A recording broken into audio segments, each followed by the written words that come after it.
காவிரி கரையில் கார்த்திகை கடைஞாயிறு தீர்த்தவாரியை முன்னிட்டு 5 கோவில்களிலிருந்து பஞ்சமூர்த்திகள் எழுந்தருளி நடைபெற்ற தீர்த்தவாரியில் தர்மபுர ஆதீனம் உட்பட ஆயிரக்கணக்கான பக்தர்கள் கலந்து கொண்டு புனித நீராடினர். மயிலாடுதுறை மாவட்டம் குத்தாலத்தில் கார்த்திகை கடைஞாயிறை முன்னிட்டு காவிரி தீர்த்த படித்துறையில் தீர்த்தவாரி உற்சவம் நடைபெற்றது. வித்துன்மாலி என்ற அரக்கன் சிவபெருமான் அருளால் சூரியனைப் போல ஒளி படைத்த கிரகமாக மாறினான். இதனால் சூரியனால் பூமிக்கு ஒளி வழங்க முடியாமல் போனது.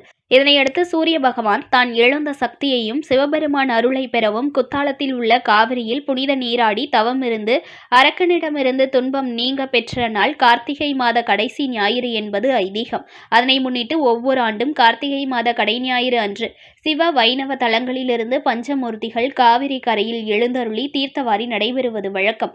அவ்வகையில் இந்த ஆண்டு கார்த்திகை மாதம் ஒவ்வொரு ஞாயிற்றுக்கிழமையும் தீர்த்தவாரி உற்சவம் குத்தாலம் காவிரி தீர்த்த படித்துறையில் நடைபெறுவது வழக்கம்.